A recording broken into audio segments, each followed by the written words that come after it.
ಎಲ್ಲರಿಗೂ ನಮಸ್ಕಾರ ಸ್ನೇಹಿತರೆ. ಹೋಮ್ ಹೋಟೆಲ್ ಚಾನೆಲ್ಗೆ ನಿಮ್ಮೆಲ್ಲರಿಗೂ ಸುಸ್ವಾಗತ. ಇವತ್ತು ನಾವು ಮೊಟ್ಟೆ ಹಲ್ವಾ ಮಾಡೋಕ್ಕೆ ರೆಡಿಯಾಗಿದ್ದೀವಿ. ಇದಕ್ಕೆ ಬೇಕಾಗಿರೋ ಸಾಮಗ್ರಿಗಳು: 1/4 ಕಪ್ ಸಕ್ಕರೆ, 1 ಕಪ್ಪು ಹಾಲು, ವೆನಿಲಾ ಎಸೆನ್ಸ್ ಇಲ್ಲದೆ ಹೋದರೆ ಏಲಕ್ಕಿನ ಪುಡಿ ಮಾಡ್ಕೊಂಡು ಹಾಕ್ಬೋದು, ಬೇಕಿಂಗ್ ಸೋಡಾ, ನಿಮಗೆ ಎಷ್ಟು ಬೇಕು ಅಷ್ಟು ಮೊಟ್ಟೆ. ಮಾಡುವ ವಿಧಾನ: ಒಂದು ಪಾತ್ರೆ ತಗೊಳ್ಳಿ, ಪಾತ್ರೆಗೆ ಮೊಟ್ಟೆ ಹುರಿದು ಹಾಕ್ಕೊಳ್ಳಿ.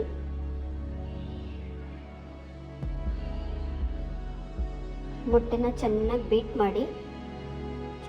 ಮಾಡಬೇಕು.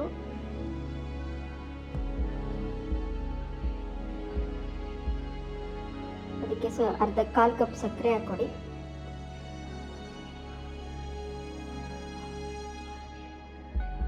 ಚೆನ್ನಾಗಿ ಬೀಟ್ ಮಾಡಿ, ಸಕ್ಕರೆ ಕರಗೋವರೆಗೂ ಬೀಟ್ ಮಾಡಬೇಕು.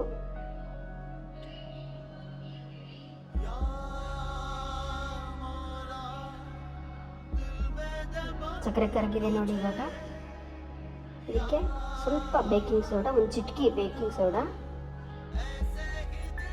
ಚೆನ್ನಾಗಿ ಬೀಟ್ ಮಾಡಿ. ಇದಕ್ಕೆ ವೆನಿಲಾ ಎಸೆನ್ಸ್ ಒಂದು 9 ಡ್ರಾಪ್ ಅಷ್ಟು ವೆನಿಲಾ ಎಸೆನ್ಸ್ ಹಾಕ್ತಾ ಇದ್ದೀನಿ. ಚೆನ್ನಾಗಿ ಬೀಟ್ ಮಾಡಿ.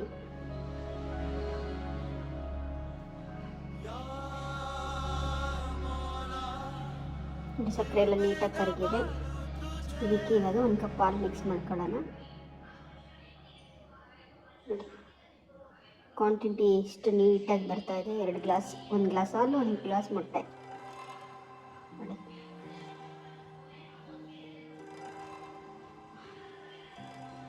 ಚೆನ್ನಾಗಿ ನೀಟಾಗಿ ಜಾಲರಿ ಸೋರಿಸ್ಕೊಡಿ. ಇದಕ್ಕೆ ಮಿಶ್ರಣ ಚೆನ್ನಾಗಿ ಬರಬೇಕು ಅಂತ ಅಷ್ಟೇ ಸೋರಿಸೋದು, ಬೇರೆ ಏನು ಕಾರಣ ಇಲ್ಲ.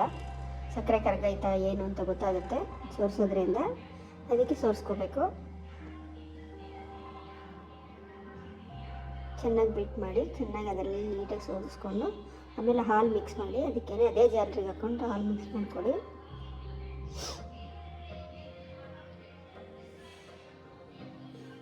ಮತ್ತು ಇವಾಗ ಹಾಲು ಮೊಟ್ಟೆ ನೀಟಾಗಿ ಮಿಕ್ಸ್ ಮಾಡ್ಕೋಬೇಕು. ಚೆನ್ನಾಗಿ ಬೀಟ್ ಮಾಡಬೇಕು. ಚೆನ್ನಾಗಿ ಅಂದರೆ ನೀಟಾಗಿ ಮಿಕ್ಸ್ ಆಗಬೇಕು. ಅದು ಎರಡು ಈಕ್ವಲ್ ಆಗಿ ಒಳ್ಳೆ ಎಲ್ಲೋ ಕಲರ್ ಬರಬೇಕು, ಆ ಥರ ಮಿಕ್ಸ್ ಆಗುತ್ತೆ. ನೋಡಿ ಎಷ್ಟು ನೀಟಾಗಿ ಮಿಕ್ಸ್ ಆಗ್ತಾ ಇದೆ ನೋಡಿ. ಮಿಕ್ಸ್ ಆಯಿತು. ಎಷ್ಟು ನೀಟಾಗಿ ಒಳ್ಳೆ ಕ್ರೀಮ್ ಥರ ಬಂದಿದೆ. ಇವಾಗ ಇದನ್ನು ಸ್ಟೀಮ್ ಮಾಡಬೇಕು. ಸ್ಟವ್ ಹಚ್ಚಿ ಇಡ್ಲಿ ಕುಕ್ಕರ್ ಇಟ್ಟು ಅದಕ್ಕೆ ಸ್ವಲ್ಪ ನೀರು ಹಾಕಿ ಅದಕ್ಕೊಂದು ಸಿಂಬಿ ಇಟ್ಟರೆ ನೀಟಾಗಿ ಬರುತ್ತೆ ಅಂತ ನಾನು ಸಿಂಬಿ ಇಡ್ತಾ ಇದ್ದೀನಿ. ಅದ್ರ ಮೇಲೆ ಒಂದು ಪ್ಲೇಟು, ಸ್ಟೀಲ್ ಪ್ಲೇಟು, ಅದ್ರ ಮೇಲೆ ಬಟ್ಲು ಇಟ್ಬಿಟ್ಟು ಮುಚ್ಚಳ ಮುಚ್ಚೋದು. ಪ್ಲೇಟ್ ಮುಚ್ಚಿ ಅದ್ರ ಮೇಲೆ ಲಿಡ್ ಕ್ಲೋಸ್ ಮಾಡಿ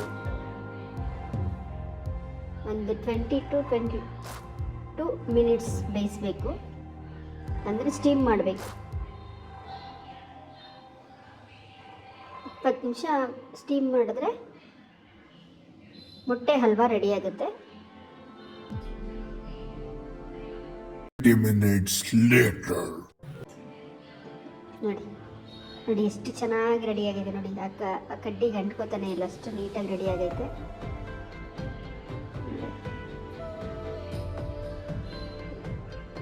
ಇವಾಗ ಬೇರೆ ಪ್ಲೇಟಿಗೆ ಮಿಕ್ಸ್ ತಗೊಳ್ಳೋಣ. ಎಷ್ಟು ನೀಟಾಗಿ ಬಂದಿದೆ.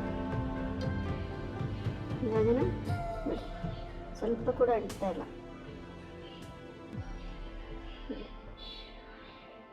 ಇವಾಗ ಇದನ್ನು ಚಾಕುಲಿ ನೀಟಾಗಿ ಕಟ್ ಮಾಡ್ಕೋಬೋದು. ಕೇಕ್ ಥರ ಬರುತ್ತೆ. ನೀಟಾಗಿ ಕಟ್ ಮಾಡ್ಕೋಬೋದು. ನೋಡಿ ಅಲ್ವಾ, ಒಳ್ಳೆ ಗಿಣ್ಣು ಥರ ಇರುತ್ತೆ. ಗಿಣ್ಣು ಗೊತ್ತಲ್ಲ ನಿಮಗೆ, ಸೆಕೆ ಗಿಣ್ಣು ಮಾಡ್ತೀವಲ್ಲ ಆ ಥರ ಇರುತ್ತೆ ನೋಡಿ.